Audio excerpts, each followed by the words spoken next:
जम्मू कश्मीर के पूर्व मुख्यमंत्री और national conference chief Farooq Abdullah ने पाकिस्तान अधिकृत कश्मीर पर भारत के दावे को लेकर विवादित बयान दिया है। अब्दुल्ला ने कहा कि पीओके भारत की बपौती नहीं है जिसे वो हासिल कर ले।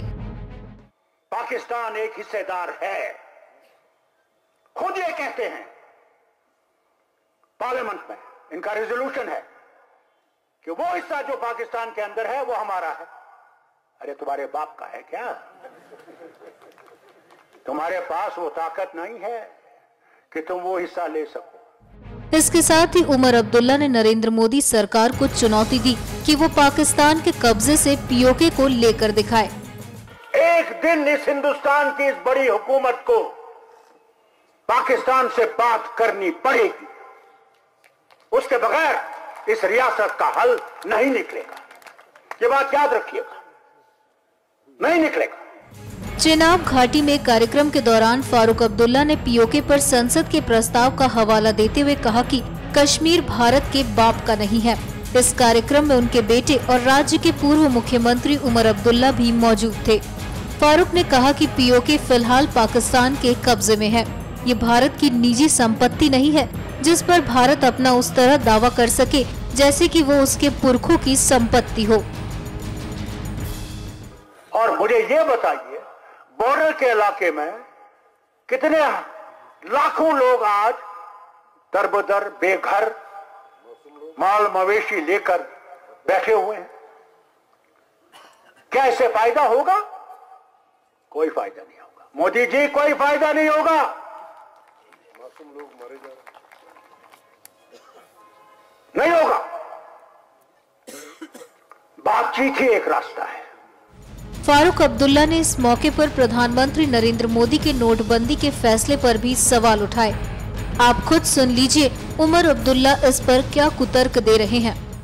ये समझ के कि 500 रुपए के नोट और 1000 रुपए के नोट से कश्मीरी वो बच्चा जो आज बाहर निकला हुआ है अपने बाप से कहता है इधर रहो, हमने देख लिया तुमने क्या किया, यकीन करेंगे, कहता मुझे पूरी आजादी चाहिए, उसे किसी चीज का डर नहीं, वो जान देने के लिए तैयार है, इसका खड़ा है, मारो गोली, जान ही तो लोगे, मेरा ईमान तो नहीं ले सकते।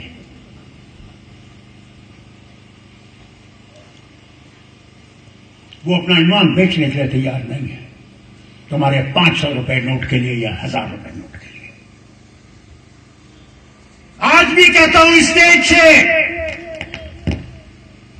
जागो और इस रियासत का फैसला लोगों से करो, उसके बगैर नहीं चलेगा। फारूक अब्दुल्ला ने प्रधानमंत्री नरेंद्र मोदी को अपनी मां की एक कहानी सुनाते हुए ये भी कहा कि काला धन कभी भी खत्म नहीं हो सकता। मोदी जी, मैंने गलती की एक दफा, हम लोग हज पे गए, मेरी मां को वहां दिल का दौरा हुआ, मक्का शरीफ में अस्पताल में दाखिल करना पड़ा, उन्हें अस्पताल से ही हज करवाया, फिर मदीना शरीफ जाना था, मां नहीं जा सकी। मां ने आंसू से कहा कि हुजूर के दरबार में मेरी तरफ से सलाम पेश करना। मैं जब वहां से वापस आया, मेरी मां के हाथों में कुछ कंगन लगे थे, मैंने देखा वो कंगन गायब है। मैंने मां से पूछा, मां ये क्या किया? मेरी मां ने कुछ नहीं कहा। वहां कश्मीरी डॉक्टर थे, मैंने उनसे पूछा ये कंगन कहां गए? उसने कहा आपकी मां ने कहा कि कंगन बेचो कि जिनने मेरी खिदमत की है मैं इनको ये देना चाहता हूं।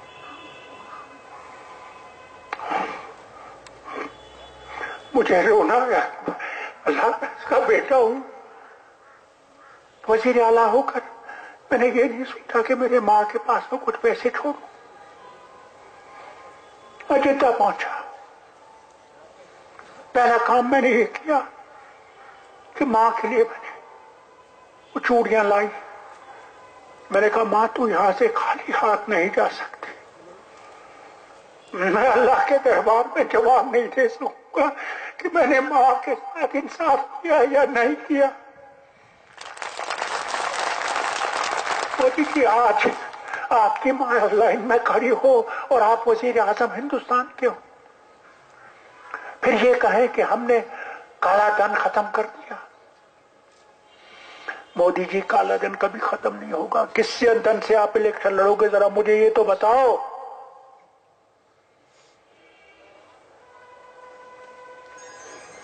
क्यों लोगों को बेवकूफ बनाते हो और क्यों इन लोगों को परेशान करते हो?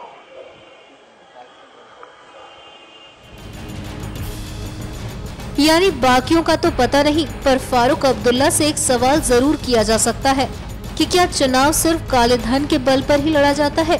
तो क्या फारूक अब्दुल्ला की पार्टी कश्मीर में काले धन के बल पर चुनाव लड़ती है?